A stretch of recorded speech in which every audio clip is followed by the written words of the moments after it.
All right, welcome back to the podcast, ladies and gentlemen. Today we are joined by Craig Campbell. How are you doing today, Craig? All good, thank you. Thank you very much for having me.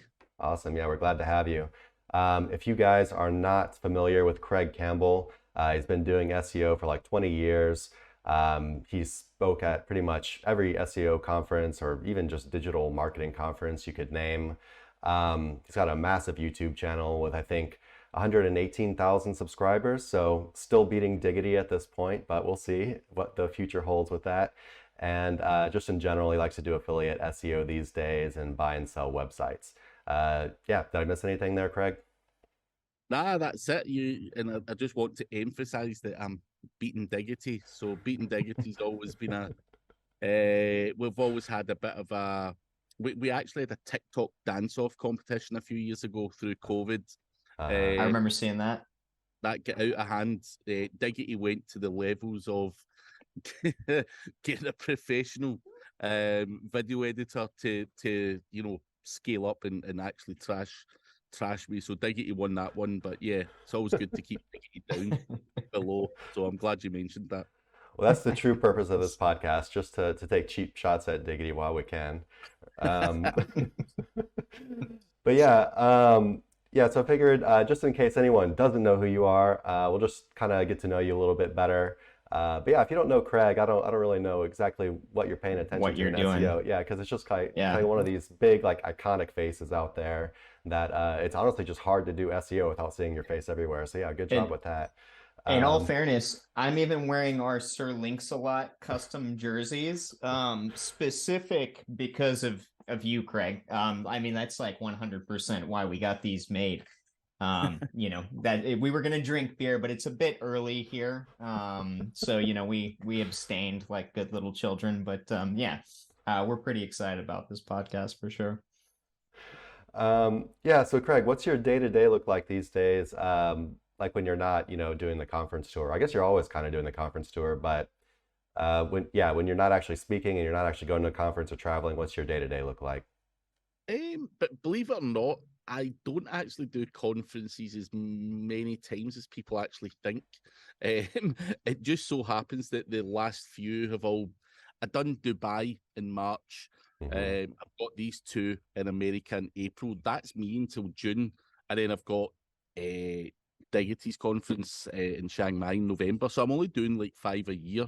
Um, Oh, to really? be honest, yeah. I mean, for the last 6 or 7 years, I have done a fair bit more.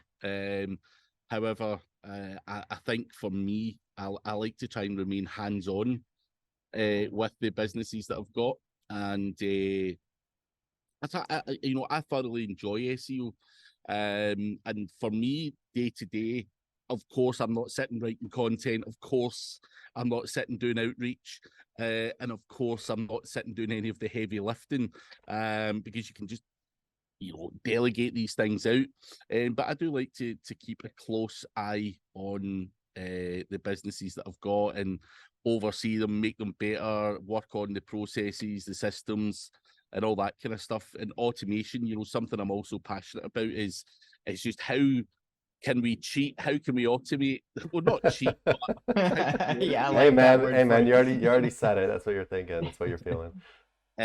So for me, the day to day, I'm still in the office. I still do a lot of YouTube videos. I do a lot of live sessions on a weekly basis. So yeah, I'm still very much trying to do as much as I can and be as hands on as I can with all of the businesses. Just because I'm a nosy bugger and I still Mhm. actually do enjoy SEO. It's not like I want to be one of these guys that literally just delegates everything and have nothing to do. I would get bored very quickly. So, finding out the latest tools, the latest vendors, just playing around and just testing stuff has always been something that I do actually enjoy.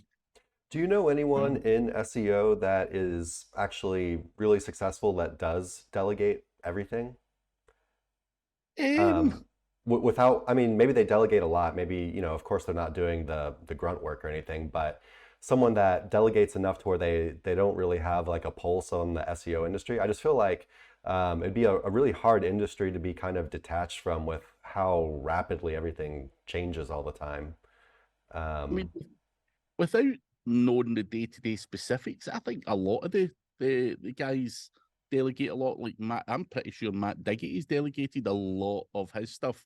He's got mhm. a great team behind him, the right processes, and all that kind of stuff. And I don't know the ins and outs of inner workings of Diggety, but I'm pretty sure Diggety very, very smartly delegates a lot. And I've met some of his team out in the last time I was out in Chiang Mai, and I think he seems to have a good balance going on where he really delegates a lot of stuff, and I'm pretty sure others do as well. I think a lot of people out there pretend to pretend to be doing all the work. The reality is, I think most people actually have teams and all that kind of stuff. Oh, They for sure, forget for to tell sure. you they forget to tell you, oh yeah, I'm building loads of links and I'm doing that. They forget to tell you they're actually just doing an order from SirLinksalot Yeah, or ordering. whatever, 5-minute job. So it's that whole when you're in the other side. So when at the start of my SEO career, used to go look at people and go, fuck, how's he doing that faster than me? Because I was the douchebag that would do the outreach and all the crap, the crap way of doing things. And then you're like, how's this motherfucker? You look at them on social media and they're out partying all the time. You're like, how's this motherfucker able Yeah, to stop us? And before right. you realize it, he's doing a quick order, buying up some stuff or whatever. So I think the reality is a lot of people are using vendors and writers from countries with lower costs of living and Oh, for leveraging all of sure. that, which is smart. I think that's smart, but they don't. As an SEO, are you really going to tell everyone your secret formula or exactly what you're Right. doing? No. So when you're speaking, you're making it out like you're doing all of this stuff when you actually fucking ain't. Mm. Hmm. Yeah, no, I could definitely see that for sure. I guess what I meant was just, yeah, I mean, of course, people have to delegate. You can't like not delegate, past a certain point. But I guess it's more like just being so detached that they didn't really understand like SEO and just the way it was moving and whatnot. I Um, feel like I feel like we like those are the people that are focused on sales, maybe like backed by VC money, where everything is mhm. automated with like very little understanding of what they're doing, just trying to sell a platform. Well, I don't know. We Like have some how I clients got like my that for sure. start. Well, yeah, for sure. Yeah. But I'm not sure how successful they are. Yeah. I mean, like the company I got my start with, it sold for 230 million and it was complete garbage. But Hmm. that's kind of how it worked, right? It was just automated through basically like three different vendors as far as I know. Oh, But yeah, really? yeah, Interesting. real simple idea. Gotcha. They probably worked in the early 2000s. And then yeah, just kind of scaled up through sales. Gotcha. So, Craig, speaking of automation, what kind of team do you have behind you these days? So I've only got a team of 5 in Glasgow. However, they don't they're also not doing a lot of the grunt work. So they're just middle management. Hmm. So they then have people below them who do the grunt work. And so that is kind of what my team looks like. So I know the people in Glasgow, but the people underneath them change all the time. Because obviously when you're using VAs, you burn through people. We regularly sacked our content writers sack us because they're abused that much, to the point where they get sick and tired of writing the same crap. For sure. So the team there are the ones that I talk to on a day-to-day basis, and then they've got people below them. So I think that's the slickest way to do it. In the past, I've had content writers in house and stuff, but it's just insane to continue to hire and fire and get to know someone and it costs more money and all that stuff. So For I sure. try and run as slick as I can. Gotcha. Stay kind of lightweight. Um, and yeah, so I think when you started, as in you were doing local SEO as a like just agency or whatever, and now you pretty much just do affiliate and you like to buy and I guess flip websites. That's right. Yep. Okay. And yeah, so how do you like what you're doing now compared to what you were doing when you first got started? I mean, I just hated clients. Is the honest answer. It was the only way to make money back then. You know, affiliate and all that wasn't a thing as such. I'm pretty sure it was a thing, but you know, in my eyes, it wasn't. Um, so I done 10 years of doing client work. A lot of those local people, you know, builders, plumbers, roofers, who didn't pay a lot of money, and to actually make decent money, it was high volume of customers, so I wasn't charging anywhere near enough, and it just became really, really stressful. As Mm, I'm sure it does, a lot of Yeah. people would be able to resonate with that. It became really stressful, and I think there comes a time where you kind of run out of patience, you know. And I gave it a good 10 years of doing that, and you know, a lot of the my business model was flawed. I didn't set out to be a businessman or an agency owner or anything like that. So, you know, I didn't have the right processes. I wasn't delegating enough at that point. And I was working in the business, not on the business. And it was pretty much a failure. Uh, Although I turned over decent money, my overheads were insane. Yeah. gotcha. I watched a video, I think My Life as an SEO or something like that, about your getting started. I guess you were kind of like in like what it looked like to me was like a black site essentially. Like I pictured a no window kind of room in that Yeah. office building, right? But you also said that you kind of self-taught yourself. Were you self-teaching yourself as you were procuring clients and kind of figuring out the business, etc.? Um, Kind of, yeah. I would still say I was Yeah. self-teaching. I mean, I'd done prior to running the agency and having an office. I'd done 3 or 4 years from home, which Okay. is I really was, you know, just pissing around, trying to teach myself. But Yeah. you know, I would it would be wrong to say when I was running that agency, I knew everything that I knew. Of course, it was still a learning curve, and even you know, from an SEO point of view, yes, I'm still learning. But even as a business owner, I was new. You know, I didn't even know you needed an accountant. That's how Yeah. naive I was. You know, I'm just like, what the fuck? Someone wants to steal half of my money here, on all these Yeah. other things. So yeah, it was a massive learning curve, and yeah, some of the offices had no fucking windows, which was hard going as well. Yeah, that one looked like it was like a big old warehouse and like you're navigating through it. And I was like, damn, like yeah, that looks like a government black site essentially, perfect place for yeah, startup. But yeah, I thought that was interesting.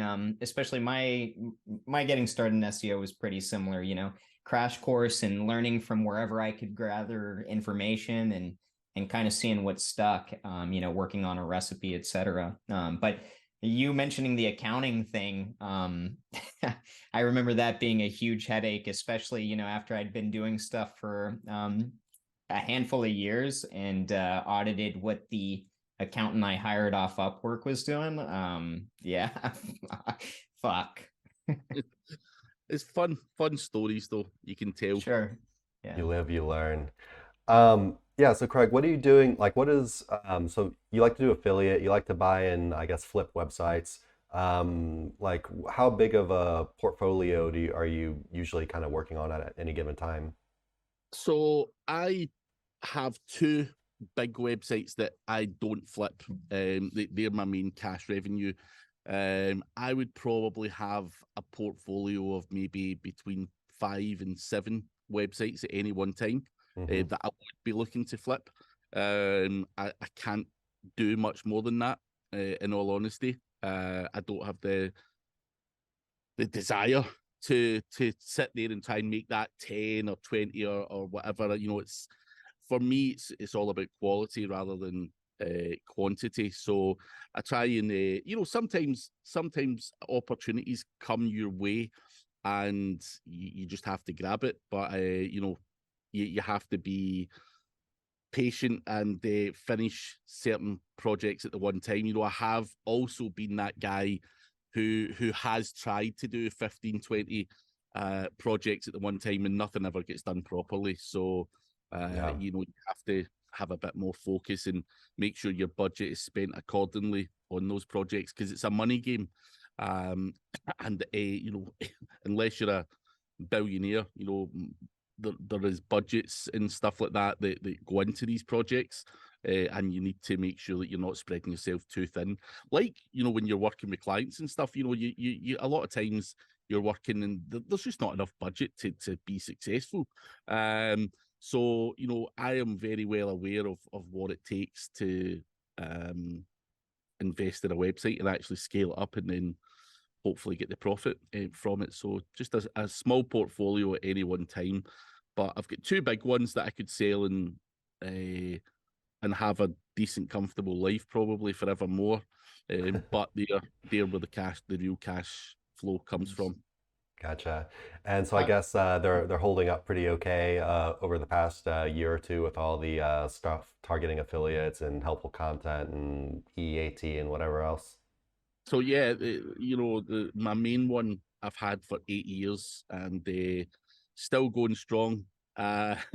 So yeah, all of these kind of things, like anything, I try and on my own projects, I try and do things the best, the cleanest, and most efficient way. And, you know, EAT, you know, and all the other kind of good stuff. Why wouldn't you invest in that stuff? You know, we've seen affiliate websites getting slammed because, you know, there's no about page. It's just commercial content. It's this, that, and the next thing. And, you know, I think like anything, treat them like you would treat your own websites, is the way I like to look at things. And hopefully, touch wood, you know, you don't get slammed by any of these updates in any major way. For sure. I feel like it's a good way to go about it though, because I feel like a lot of the people that end up getting slapped are people that, like you said, they don't really look at it like their own website. I mean, it is their website. They're building it, they're growing it, but they don't really give it like the attention to quality and detail that you would expect a normal business owner to do with their business, right? Exactly. People treat affiliate websites like they're some joke. You know, just a little side hustle, and they can play around and stuff like that. And you know, I think that's the difference between success and failure is those small details. For sure, for sure. Now, as a website flipper who's handling that many sites at any given time, you know, what are some kind of markers you look for to know when you're ready to offload a site or sell a site? So, I mean, it depends on what multiple you're wanting to get out of the website. You know, I think if you can scale up a website, you know, in 6 months and flip it on, but you're not going to get your 50 times multiple because you've only got 6 months worth of earnings there. So, you know, for me, you know, people will pay a higher multiple for 9 to 12 months. Just common sense. You want to see it being consistent over a prolonged period of time. And you know, I don't really want to hang on too long. I've hung on to websites for too long, and you know, I've not got the peak price for them for one reason or another. You know, it is what it is. So I try and hang on to them for a year, scale them up, hit them aggressively with the budget that I've got, and the, you know, content links and everything else, and probably bail out within a year to try and get as much as I possibly can. Hanging on to it for any longer, you know, your budget's kind of, you know, how do you maintain the rankings and are you spending enough on it or whatever. So I think always trying to get out within a year is the kind of key. Nice little Right on. rush, nice little push. Yeah.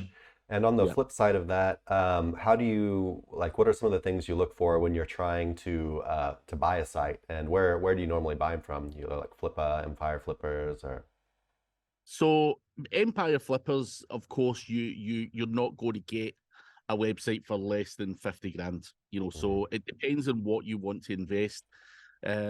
Flipper, I feel, is very, very. I'm not going to say dangerous. It's not the right word, but anyone can get listed in Flipper. So the due diligence and all that kind of stuff's not there on Flipper. I have found good success in a Facebook group from Investor Club called Flipping Websites. They will not let you post a website for more than 10 grand. Now, That's kind of cool. I like the price restriction. Yeah. So the reason that I say that is a lot of people say to me, Craig, why don't you invest 500 grand in a website? Now, at that point, when I'm looking for a website, I'm looking for someone who's done a lot of content, maybe really put at link building or vice versa. There's got to be scalability on that project. I've got to be able to look at that website and go, that's got shit SEO with this, with that. It could do a lot better. So, I would normally start out buying a website for, 5 grand, 10 grand, and look to grow it that way. And I'm looking for something where there is a weakness, whether that's on page, off page, whatever. That is probably a good starting point, is the Flipping Websites group. Now, of course, you do get other websites that are 20 grand, 30 grand. There's brokers out there you can speak to. And I'm actually launching a marketplace in the next few weeks. Cool. Which is going to be better than Flippa in terms of due diligence, but not Empire Flippers. There's a middle ground there where I want to capture that bit of the market. So using my experience and stuff like that, and have websites between, you can buy them for between, I don't know, 10 and 50, 100 grand, whatever. Nice. And then Empire Flippers can continue being the dominant force if you've got millions to burn. So that is what I look at. But it's always, I feel like the way I always describe it is I feel like a vulture. I'm just looking for some poor bandit that poured their heart and soul into a project, and just doesn't have the required skills to scale it up. So that's what I'm looking to pounce on For easy wins. So go ahead. Sorry. So are you almost always buying a established site then? Because I know you obviously procure a lot of domains, age domains. Do you ever start fresh? very rarely. Okay. I've got one project just now that I am actually starting fresh, and the only reason I'm starting fresh is because it's paid a lot of money for the domain name, so it's a really brandable domain, and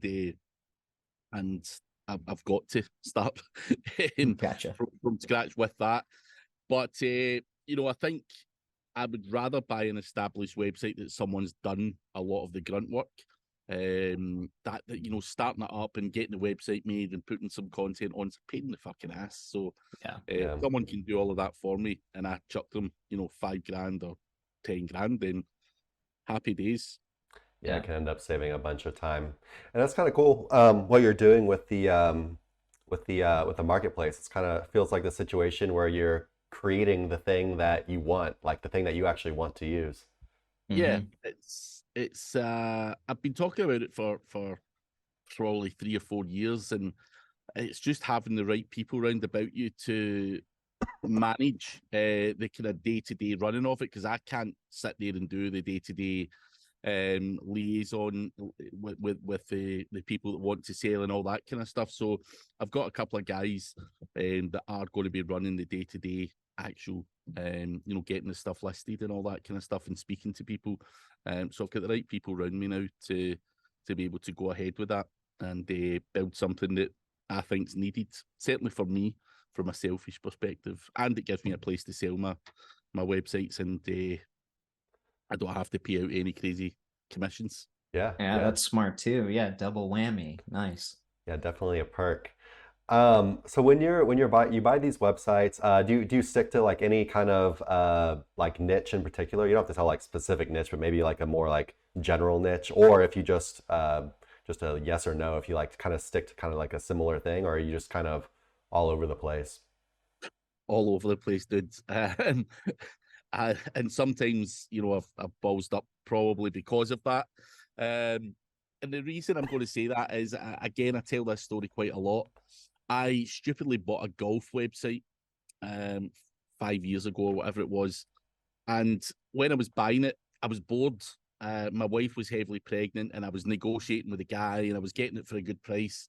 I actually got it for 10 grand, and the guy did state it was slightly seasonal in his messages to me, but I didn't really. I just all I seen in my head was it's 10 grand. It's got 147 articles. Fucking take this. It doesn't rank that well. It's shit on backlinks. That's all I seen. That's all I could see in my head. So I grabbed it and scaled it up reasonably well. And obviously it was growing, January, February, March, April, May, June, July, August, and then it started to tail off. Now the income nearly halved going into September, October, November, December because it was fucking seasonal. And I didn't listen to the guy. That just completely didn't register in my brain. So there are certain niches I try and avoid, seasonality and stuff like that. I don't really give a shit whether you're selling golf clubs or you're selling trainers or you're selling women's dresses. Like I really don't give a shit. But they also, with the golf website, the average order value is $20. Now, when you delegate a lot of this stuff out, when you're buying links, you're paying for content, it costs me the same amount of money to rank for a £20 product as it does for a £200 product. So again, there are certain things that I do look for in a website. No seasonality, and try and look for stuff with a higher ticket price.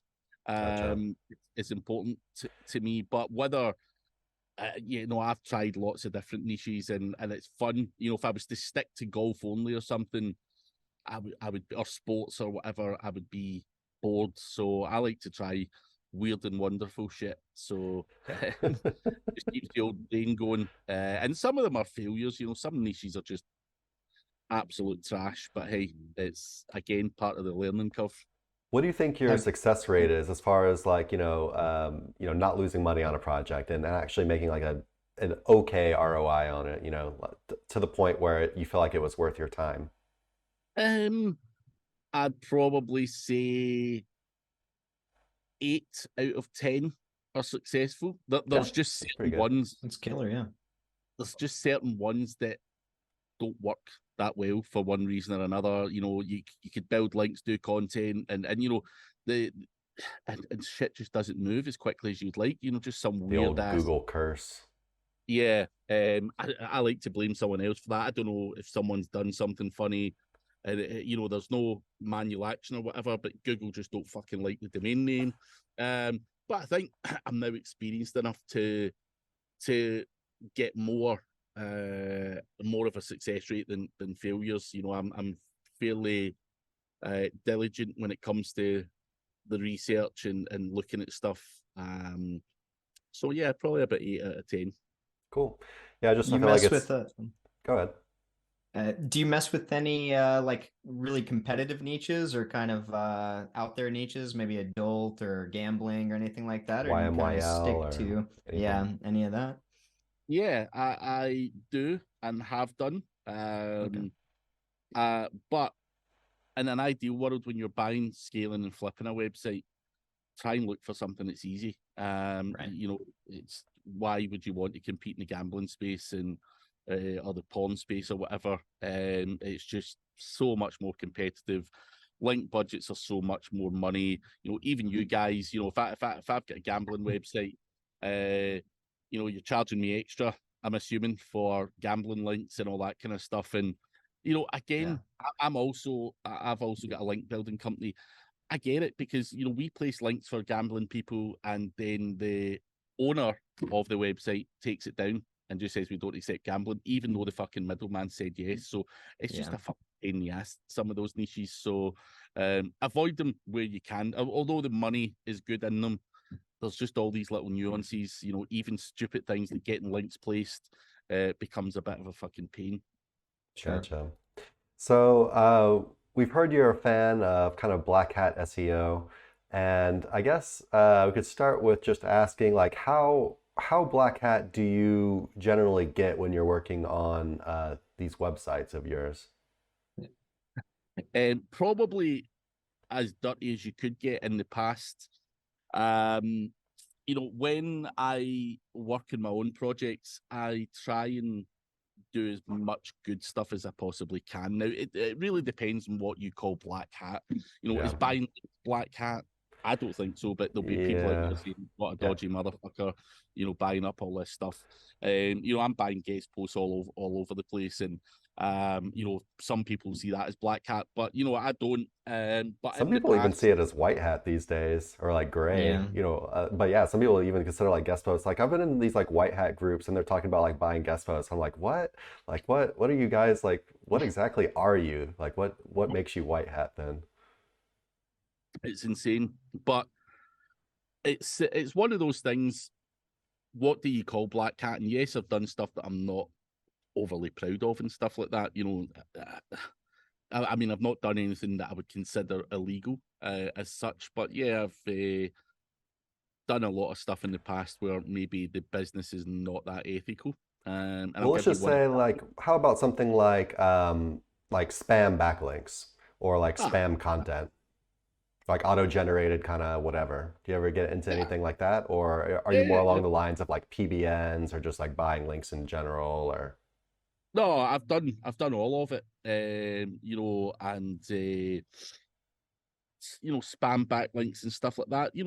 Even now, these have still got a place in your kind of tiered link building structure because whether spammy backlinks you consider them black hat or not, they can help index things quicker and all that kind of stuff. So there's a bigger picture if you understand how the mechanics of this stuff works, rather than just being scared of it. So, do I do tiered link building? Do I still love tools like GSA and stuff like that? Yes, I do. And they help with indexation more than anything. So Well, you're Nick, still you're Nick still probably using loves this. GSA. I do, because I love spam, but yeah, that's awesome. I didn't know anybody was really still using GSA, which with much success, except for like maybe churn and burn and like foreign SEO. Dude, foreign SEO is one point you say there. GSA still works in a lot of countries with the UK and the US. So, but I think it's all about scraping your own list as well. There again mechanics to GSA. Do you want to just press start and do the same spam that everyone's done for the last Sure. 15 years? Nah. But you've got the ability to scrape, but just go and buy your own list from a guy in Fiverr. A kind of semi-custom list or whatever. So GSA works. Money Robot still plays a part in it, and again, people be like, "What the fuck?" YouTube embeds and all that kind of stuff through Money Robot, and helps pop your videos into the organic search, the video carousel. So there's a lot of different things that people would probably look at and go, "What are you doing?" But for me, yeah, I still do that. Of course, I'm not. I want to emphasize, I'm not doing that on my main website. That would go to Okay. a guest Yeah. post or something else, or even just some of the niche edits that are propping up the guest post. To help those niche edits get indexed, you would do some form of spam. So, in Sure. terms of pure indexation, and actually, I'll tell you a story. I a guy from a marketplace called Legit, which I'm sure many of you will have heard of, asked me to put in my list of favorite vendors, top 5 vendors or whatever. And one of those was a guy who does blog comments, and Mhm. people, and I seen people in forums and stuff going, "This fucking Craig Campbell's a fucking douchebag. He's got on their blog comments and all this fucking shit as if that's a good thing.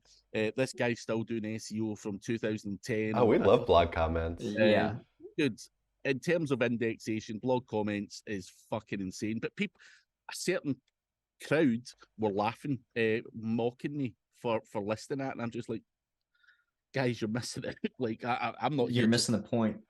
yeah, Yeah. I'm not here to Yeah, ram it's in. like So you've been around 20 years and done all sorts of experimentation. There's going to be a reason that you still have these recipes that you like to use, right? It's definitely not based in bullshit. It's based in what's worked for you. Yeah, it's But interesting what people get up and start arguing about in the forums. I mean, it's blog comments are definitely not fashionable, you know. I kind of feel like I know the crowd you're talking about. You know, they're just, you know, they're really on like the quality train, which there's nothing wrong with. Um, but at some point, you also have to kind of just take into account like what actually works, right? Yep. Um, and it doesn't matter if you want to use it or not, but at least knowing that it exists and it works quite well, I feel like is really just a strength. Like there's no advantage to like denying something that's still working quite well. Exactly. But some people just seem to drag their heels on it and don't listen. So Yeah. it's what it So is. so how are you using GSA and Money Robot? You're using it for all tiered link building or? Yeah. So I'll do it to power up and keep niche edits in the index. You know, Money Robot more for YouTube stuff, you know, embeds and all that kind of stuff. But GSA would form part of the tiered link building structure. And normally I would blast. So I'd buy guest posts. I'm just going to give some random figures here because That's fine. it's not the same all the time. But let's say I buy 5 guest posts. I might buy 20 niche edits, and then I would blast the shit out of those niche edits with GSA. So they are further down the chain, but those niche edits, as I'm sure many people will understand, are sometimes hard to get indexed at certain times. So that just helps build that tier and Ab- retain it. About how many GSA links are you sending to, you know, like let's say one niche edit? So You really actually, blasting? I'll give it. So the problem with GSA is you press start and then you forget about it and it's on your virtual computer and then 3 days later you're like shit. Shit. And you've got a couple of 100,000 there or whatever. So I actually asked Chris Palmer the same question, and I was like, dude, how much are you blasting it? And he was like, 1 million. And I'm like, 1 million. Holy I'm shit. like, dude, come on. He's like, no, it's 1 million. I just let it fucking do its thing. And I'm like, fuck. So I'm nowhere near that. It's the the correct answer is when I can remember to switch it off. You know, I'm just trying to give it a little blast, you know, but not to the point where it's hundreds of thousands. Right on. A couple of thousand or something. Little. Yeah, a So Yeah. little blast, but dude, I have done it and then fucked off or been unwell or you know something and it's still running on the virtual machine and yeah it's So yeah. so would you say there's such a thing as overdoing? Or you feel so long as your lists are clean that you can kind of get away with the overblast without any kind of negative repercussion?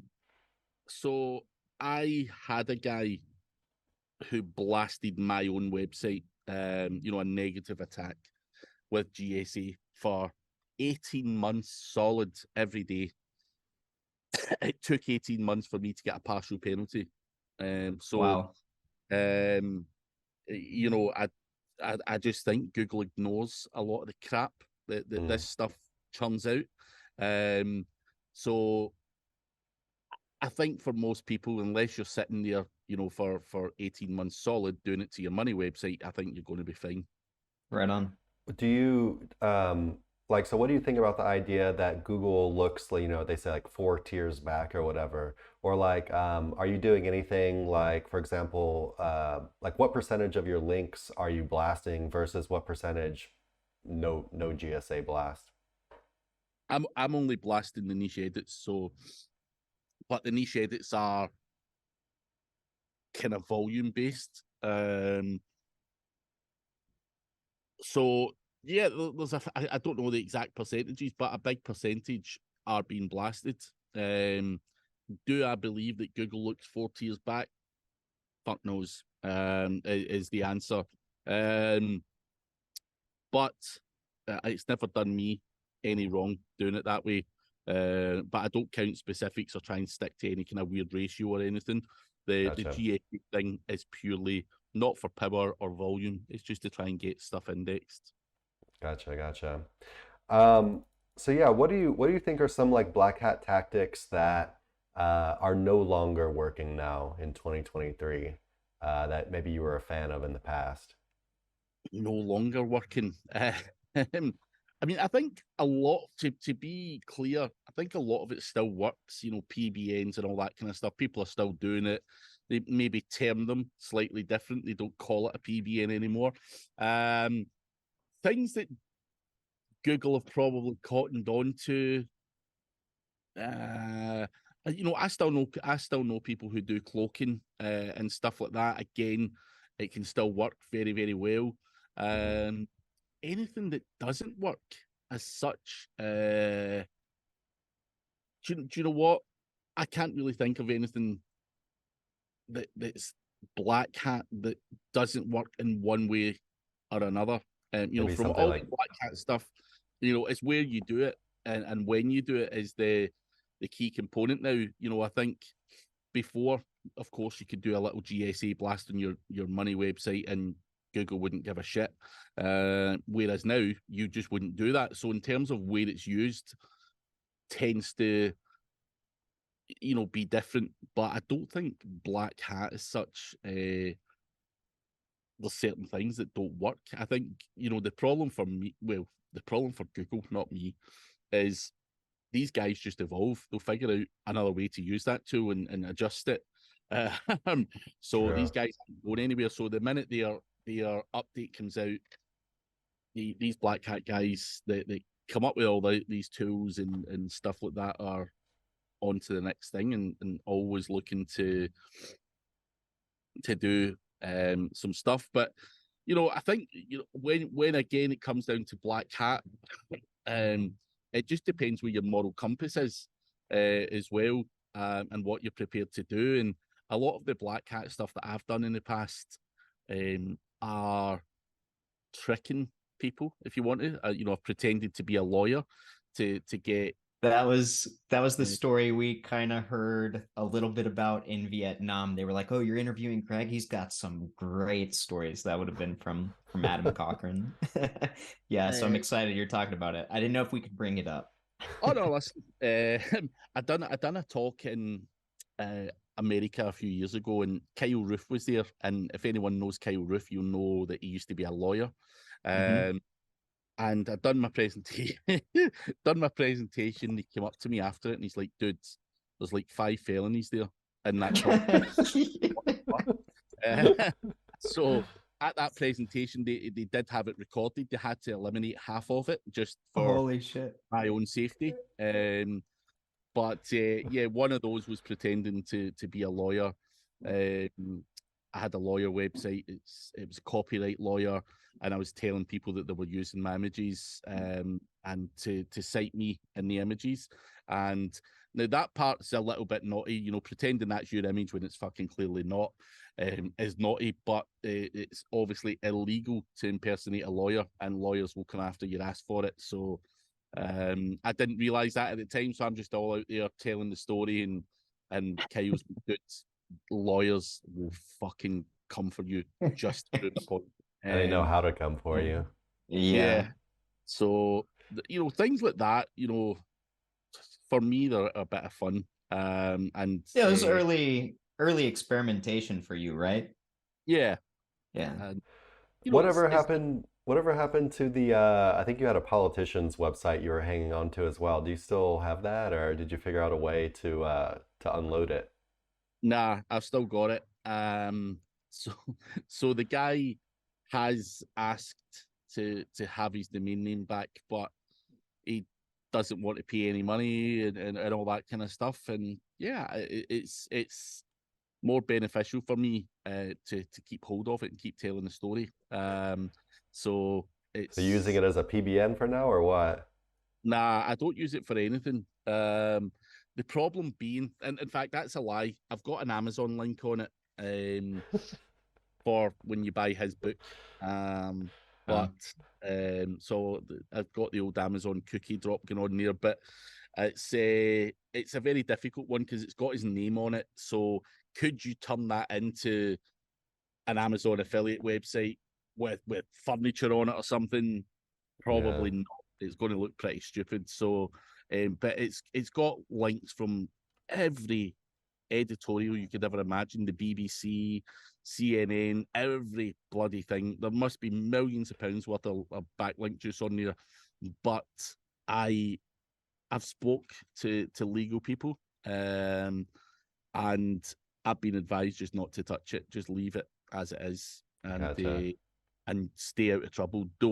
I don't post it. I post now and again stuff that this guy said in the press. That's it, just to add some content to it. But yeah, I've always been scared, because obviously having it is one thing, but when you start to do something or say something on it, you could end up in real hot water. So I've tried For to sure. not do too Those much with it. I was about to some say, powerful people there. Yeah. I was about to say, now that AI is around and you mentioned turning it into a furniture website, you could actually make some really cool images on like Midjourney or something where you're like, hey, I'm blah blah. I'm retired from politics, but now I've got this furniture store. Don't give me ideas, because I will. But Oh man. with that one, I just think it's the guy's ultra high profile. So anything I do, and I know that some of his fanboys watch every move that I do as a result. I've seen posts up there saying, "Oh, Craig Campbell's illegally pretending to be this person," and all that kind of stuff. So there's people watching it closely. So again, I'm just like, they can sit and watch that for fucking 3 years, and I can get on with my own stuff without them bothering me too much. Right. Gotcha. So with regards to kind of black hat stuff again, are there any like gurus or whatever you want to call them, just black hat people in general that you kind of pay attention to, as far as kind of rolling with the updates and just being up to date with, like what's currently working? So a couple of names: Chris Palmer, I would consider to be fairly black hat. Holly Starks is fairly Yeah. black hat. Brian Cato, a guy from Denver, is fairly black hat. Hmm. Garrett Acott, the I'm not going to say who he is, but yeah, Garrett Acott's fairly black hat. So there's a whole bunch of people that I enjoy listening to, and listening to their stories, talking about negative SEO and all the weird stuff that they do. And obviously they use it in a positive manner as well. But yeah, these are some of the names that, these people are always pushing the envelope, and Holly Starks is another one. As I said earlier, I mentioned her name, but she's running around with all these laptops and all these phones, just fucking doing shit. And Yeah. it's interesting to see how Yeah, it is that works. interesting. Yeah. I feel When like me she and me and Nick are getting boring in our old age. We're definitely going the more like gray, or some people even call it white hat. But we use like guest posts, niche edits. We use PBNs every now and then, but kind of sparingly. But compared to like what's out there, we're pretty we're pretty tame these days. But we kind of want to, it's good to just to see what's going on and be up to date on everything. What were you gonna say, Nick? No, just Holly used to share on Facebook quite a bit, and I remember always seeing like, her YouTube stuff as just like pretty awe-inspiring. I guess she's kind of behind the curtain now, or is she sharing in any specific groups? I think she's got her own private group. Okay. The problem for someone like Holly is, I'm assuming that Google have probably got her fucking name on a fucking whiteboard somewhere. Yeah. And I can she see done a that. talk.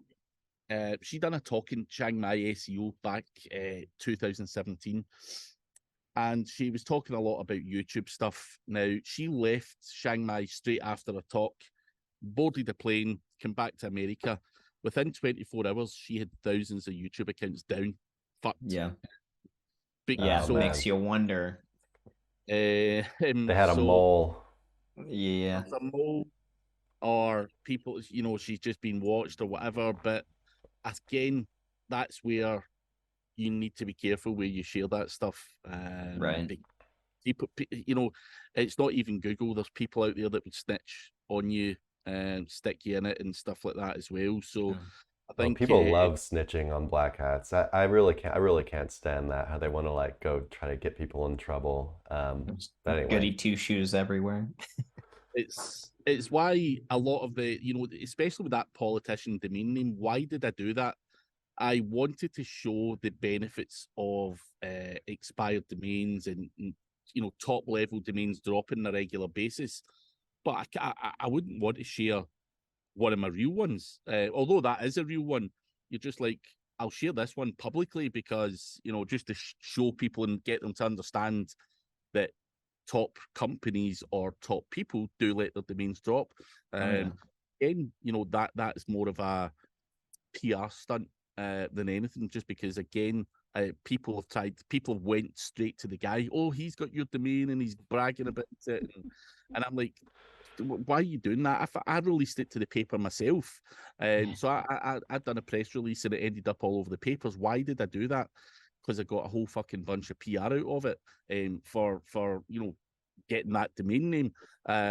So of course I'm going to work it to my benefit, but it was astounding the amount of people who reported me to that guy, went running to him. Oh, that's the guy that's got you, going through his ass and all that fucking stuff. I just don't So understand it. I don't understand, like, it's never once like entered into my mind, like when you see a competitor and I see them doing something, like I've never once thought like I'm I'm gonna gonna try rat to get him. him in trouble instead of just like I'm gonna fucking beat him. You know, yeah, like it just doesn't enter my mind to operate like that, and I hate it. But Did Craig, one of the most like to me, it's one of the most interesting, kind of SERPs that I see attacked on a regular basis. That maybe you do or don't know anybody that's kind of doing it, but in auditing, especially like when you type in like watch the new UFC fights free online, and you see the people that are just attacking the SERPs, and it's got to be like the same group of individuals or whatever, and they are, I mean, in all the top, 20 positions with different websites that are the exact same thing, spammed out the exact same ways. Um, to me, that's probably one of the more interesting things I've seen in Black Hat culture. But I've only ever been able to just kind of audit it through, looking it up in the SERPs. But I don't know anybody that's kind of on that level, as far as really being able to navigate attacking a SERP with that much competition, day in, day out, just churn and burn. I mean, there are guys out there, in certain niches, gambling being another one, Mm-hmm. and CBD is another one, where they just have churn and burn, and it is just a rinse repeat. It's just a Ferris wheel of websites that just keep going. And for me, like you say, they're few and far between because one, people don't have the brains and how to run something like that properly. It does Right. require a lot of money and a big team, but it happens in these niches because of the amount of money that's generated as a result. So even if you have churn and burn websites, let's say you invest 100K a month in the churn. oh, lost your audio there, Craig.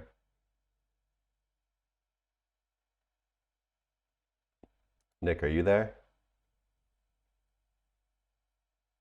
And for something like that, I'm not sure where the ROI comes in terms of the pay-per-view thing, but it has to be there. You think And they're taking like a programmatic approach to it, where they can kind of like build these assets out real quick and then strategically and programmatically, like they're sending out these link blasts. yeah, It's just amazing to me that they can be so perfectly tailored to rise up, maybe a week before or the day of that particular event, and just boom, boom, boom, there they are. It's like almost like they've got a recipe that's so perfectly in tune with Google's algorithm. yeah, I think these guys will be very, very experienced and test that stuff, and they'll know when you give something a blast how long you're going to get, and they'll know it'll fall off within a week or whatever. So Sure. timing is the key component to it. And I've not known anyone that does it in this particular niche, but I certainly know a friend of mine done a lot of, shall we call it, fake news type stuff for when Donald Trump was being elected as president. Oh, you know some of those people. Wow. Okay. Yeah. So Yeah. they work for a lot of the lobby groups out there, and the timing of that stuff and making it viral was key. So the recipe is the timing of the blast has to happen, but then everything else that goes on round about it in terms of making it look viral has to happen as well. And they've done a lot of that work with Donald Trump. But again, they had millions and millions and millions of pounds and a team.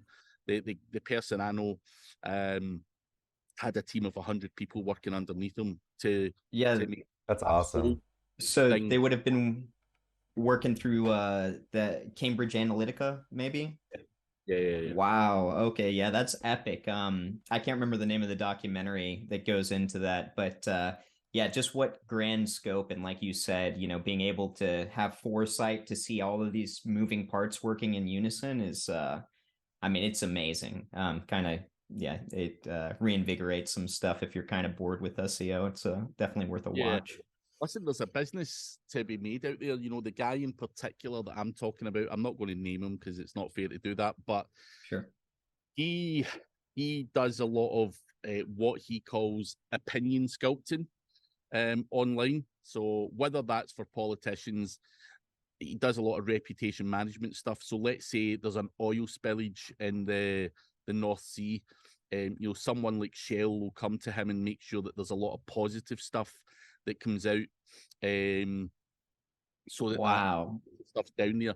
But also on top of that, when COVID came out, he this is where it gets beyond belief. Prior to COVID, was employed by a company called Pfizer, and it was his job to spread news that the competition were injecting metal and bullshit into your system so that Pfizer won a lot of the government contracts. So that's his story. Whether that's BS or not, I'm not sure. But no reason to disbelieve the guy. And you know, he was told to spread fake news about the other COVID people, the other companies, the injections and stuff. So it happens, and he's done it for a lot of weird and wonderful cases, and you know, stuff for the Nigerian government and all sorts. The guy could tell stories all day, and you know, I love that stuff. It's very interesting to hear. So that goes on, and that's that guy's job, is to do shit like that. You know, it's still SEO, but he calls it opinion sculpting. So if we need to make you two guys believe something, we can just feed you whatever the fuck. Sure.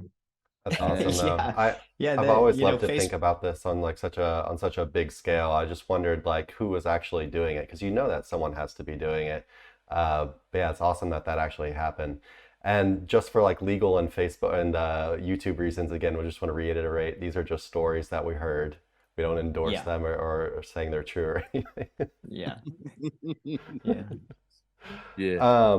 But yeah, we are going a little bit over time here, it looks like. But if it's okay with you, can we talk about some AI stuff real quick before we get out of here? Of course. Awesome. Yeah. So yeah, you know, AI is interesting.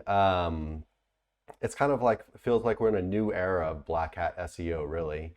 And you know, black hat SEO just happens to be more focused on content now, rather than backlinks, or at least that's where the innovation is happening. And I saw on some podcasts before, you had some pretty negative views of AI content, and I just wanted to know if that has changed for you at all over the past few months or whatever, for AI content specifically. So no, I've not really changed my views on it. I have tried it as much as anyone out there. I am still struggling to see a lot of it sticking around for the long term. I have seen some ups, then it goes down. You know, and that, you know, that's something that I've been playing around with for the last few years, you know, Jasper and stuff in the past prior to ChatGPT. I just don't think it's good enough. And when I say it's not good enough, I mean copying and pasting it straight from, you know, doing usual chat GPT stuff and just copying it into your website. Now, of course, you know, there are other things, human editors, you know, getting chat GPT to do a lot of the grunt work, and then you can edit it to some degree. And I know there's people who have success doing that. So Are you still doing the Quillbot thing, like ChatGPT to Quillbot to Grammarly to human editing or whatever? Yeah, that's the only way I can get this to work. So I want to emphasize that I'm not trying to shit on AI, but there is a bunch of other work that has to go in to make sure that that stuff does work.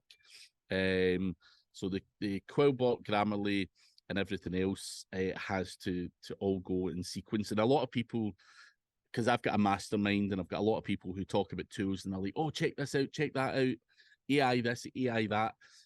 And there's tools popping out every other day.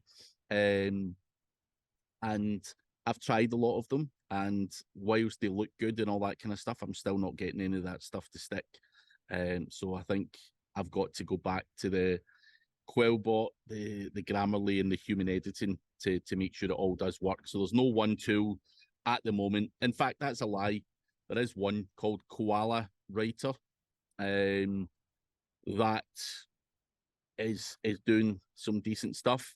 I have tried another one called Article Fiesta, which apparently has the paraphrasing element built into it. So I still need to play around with that some more before I can 100% say, you know, I can, you know, recommend this to people. So that's another one that I'm playing around with just now. But you know, I'm still going to try, and I think, you know, certainly over the next few months, someone's going to come out with something that's just awesome, that does it all for us, that For sure. ticks the boxes. So I think it's too early at the moment to say it's, you know, completely dog shit. You know, I think someone will figure out a way where we can do stuff and churn it out at a faster rate. Gotcha. Yeah, it seems like it's just a matter of time. Like, you know, because if we could just lay out the simple process like that, you know, ChatGPT to Quillbot to, you know, Grammarly or whatever, and then, you know, do your human touch at the end. Figure someone would, you know, put it all together at some point, but I guess we'll see. So do you use AI for anything at all at work? Even if it's not content, like do you use it for just anything at all? Yeah. So I'll use it for everything that I possibly can, bar content. So can it do my tweets for me? Can it do social media posts?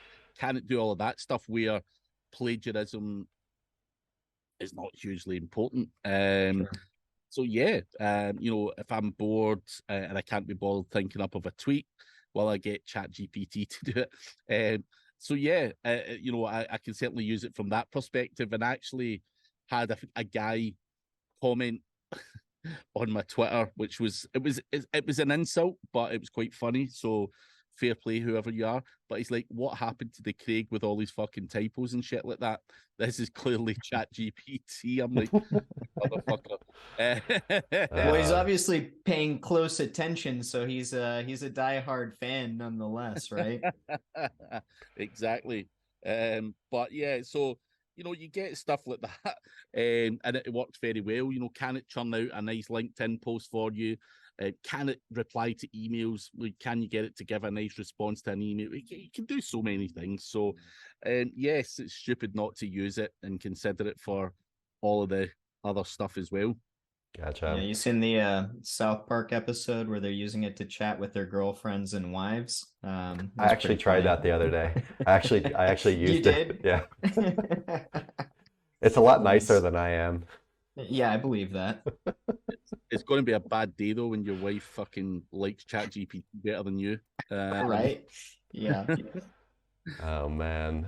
I think AI is gonna take you know, AI eventually is gonna take all of our boyfriends and girlfriends. It's gonna go both ways. You know, girls are gonna be replaced and the guy's gonna be replaced. Then And we'll we'll all just have robots. Yeah, we'll have I mean, like, isn't robots. that the? I think there's a book actually about that now, AI. But it talks about it kind of homogenizing towards a love realm too, which is kind of interesting. Yeah, I'm sure it's just a matter of time for real. Um, but yeah, so I I think you already talked about this a little bit, but are there any like new additions to like your kind of AI uh, tool set or stack or whatever you want to call it that you've been using lately? You had mentioned Koala and Article Fiesta, I guess you were testing out. Yeah. Is there anything else? Are you mainly just kind of messing with ChatGPT or Playground or whatever? So normally or typically, I've tried every tool in the bloody market. I'm not going to lie. But the koala writer for me um, is the best one that I've saw recently. And the only reason I say that, if you haven't used it, is it does all your headings and subheadings and all that for you, and you can remove them, add them, and then click write article, and it'll churn out a good 1,500 to 2,000 words. In fact, there's another tool, Zimmer Writer, which I'm sure many of you heard, or Zim Writer, that many of you will have heard of. It's a great tool. You just need to add in your OpenAI API, and Mm, it shits out like 4,000 word articles for fun. So Zim Writer's good, but Koala Writer does the headings and subheadings, and it lays it out. So it lays it all out for you, and then you click write article, so you can change the headings and all that kind of stuff. And it just, that is probably, and you can use Chat GPT 3.5 or 4 on it. nice. So that is quite a neat tool. I just like the way they've done it, and does all the kind of subheadings and stuff. But prior to that, I was just doing Chat GPT and using it for little chunks. So I would create my own headings, and then just using it for like chunks of articles. I always found Chat GPT to be, it's difficult to get like substance out of it, so it always had to be done a few paragraphs here and there, Yeah, is how I would. It just doesn't seem to shit out a lot more than that for me. Although you can press continue, it just started to become very repetitive. for sure. So I think Koala is churning out some decent stuff, and ZimWriter is churning out sheer volume, 4,000 word articles and whatnot. So those two are probably ones that I would be more than comfortable suggesting to people. And hopefully Nice. Article Fiesta is up there as well. I've just got to jump in a call with the guy and understand how to use it a little bit better. But as I say, there's millions of them. I've tried them. But I've got a mastermind, and I've got a whole bunch of guys, and I've got a tool chat in it, and the guys are coming in every other fucking hour of the day with a new tool. Oh, check this one, Dude, to there's the so point many. It's where I've crazy. had Like to it's mute hard it. to just stay up to date with all of them.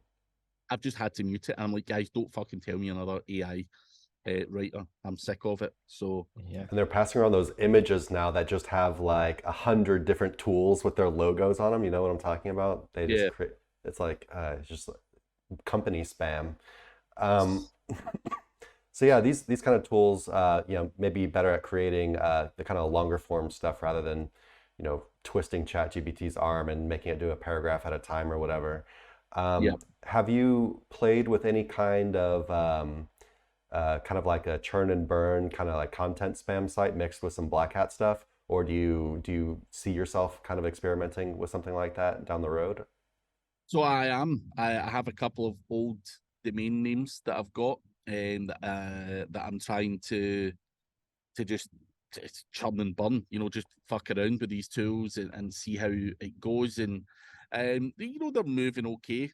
Nothing spectacular. Not everything's getting indexed. So I do have a number of websites, because I'm sure, like many of us, I'm sitting on hundreds of domain names that have never had a fucking one-page website on them. So what I was hoping that would happen with ChatGPT and whatnot is that I'd be able to populate some of those, feed them with information, and potentially, maybe have a Zoic or something on them. I think we're a wee bit away from that from that Yeah. happening. But that was the plan, ChatGPT. Oh shit, I can now fill up all of these websites with all this content. Instead of losing money every year on them. Yeah. So even if they paid for the hosting, and even if they made me $100 a month, Yeah. so if I slapped a whole bunch of stuff up there, then I'd have been a happy man. But a lot of it's not perfect right now. But I'm hoping, in the coming months, some clever guy out there develops something that allows me to be able to do that stuff. That's the long-term goal. Gotcha. And I guess we'll kind of start wrapping stuff up because we've been going for a while here. But yeah, so what are your thoughts on the future of the SEO industry or digital marketing in general now that AI is here? Are you a doomer, or are you do you have a more positive outlook on everything? I probably have a more positive outlook on everything. Digital marketing is digital marketing, and I don't think human beings are people still want to hear from people. I think rather than just being an SEO guy, I think you've got to have video, you've got to have different traffic sources, social media, and all that kind For of stuff. I sure. think people still buy into people, and want to hear from real human beings. I think it'd be a sad world if everyone was just cut off, and there was no personalities, no fun stories, no Hmm. faces behind stuff. So I think you've got to embrace the automation, and we all like to cheat, and we all like to push a button and it does all our work for us. And it's how you go about presenting yourself as an SEO after that is whether you sink or swim. And I think for me, just got to embrace it. We've always had to embrace stuff over the years, whether that be Panda and Penguin, you've had to adapt your approach and stuff like that. So I think, we can do things faster, quicker, easier, using the likes of ChatGPT in our digital lives. You can even get it to do, Python scripts and stuff for you as well. So Yeah. hopefully those who are hungry, who know how to utilize it to their benefit, can excel and make a lot of money. I just, I think there is a doom and gloom side to it for certain people who are going to, you're going to have to get another job at some point. It's if that's your thing, either embrace it and go with it. And we're all competing at the end of the day for all the money that's on the table, and what, if we have to leverage that to get a leg up and get somewhere faster, then so be it. So Yeah, I think I that's a good point. The idea that just certain people aren't going to make it, but I'm not really afraid of the industry on a whole. Um, there's always going to be, as long as people need to search, there's going to be something for us to optimize, right? But I guess what we're going to be looking at is just a rapid evolution of the industry, probably, yeah. where maybe more rapid than any other time. Um, where, of course, just like any other big changes in SEO, a lot of businesses go bankrupt, agencies disappear, and people go to some other kind of desk job or whatever. Yeah. Um, but yeah, interesting times for sure. Um, so as far as the future goes, or this point in SEO history, what would do you think there's anything exciting for kind of beginners to get into, or someone who's kind of looking to change things up a little bit, or just kind of like what advice would you give people as far as where they should focus their energy, at this point in the SEO cycle? I would highly recommend building a personal brand. And doing stuff like this. You guys are doing it as well. SirLinksalot have been around for a number of years, but probably only in recent times was I aware that you guys were involved there. And I think that comes down to personal brand. You're doing podcasts and all that kind of stuff, and I think you've just got to do that stuff to get your name out there and build that personal brand. Is so important. Have a voice, have a face in the industry. You can't be that guy that hides in the background anymore, because no one's going to come to you. There's a purpose for everything. There's a reason why you do podcasts. And it's to put your face out there, demonstrate knowledge. It's the same as me, and something I've done for many years. And I think you've just got to go down that route now, build a personal brand to go with your skills. Otherwise, I think you're in a awkward predicament where there's going to be millions of people who no one knows whether they're good, bad, or indifferent. And so I think trying to get traffic from multiple sources, including podcast traffic, YouTube, social media, speaking at events, all of that kind of stuff. And again, you were at Mads's event in Saigon, and again, that costs money, time, effort. And that's what sets you apart from the guys that want to sit in their boxers in their bedroom. So I think doing that, getting out, networking, and people do business with people. People still love people, and if you can come across in the right way, and you've got friends and stuff like that in the industry, I think your life's going to be a hell of a lot easier. So anyone getting in, I don't particularly like talking on stage or stuff like that. It's not something that I go, wow, I love doing this. Of course, it doesn't bother me doing it, but I'm out with my comfort zone. I don't want to be the guy that's all over the place, but as a business, you've just got to do it, and it is what it is. So put your face out there is all I can recommend to people. It's worked well for me, and I think going forward with ChatGPT and everything else, I think it's just that everyone's doing it now, and I think that's what has to be done. So you got to emphasize your humanness in the age of robots, right? Exactly. Yeah, you've got to. Oh, sorry. Go ahead. You're good. I was just going to say, I mean, Craig's got like the embodiment of everybody knows who he is. He has the mega personal popular. brand. Yes.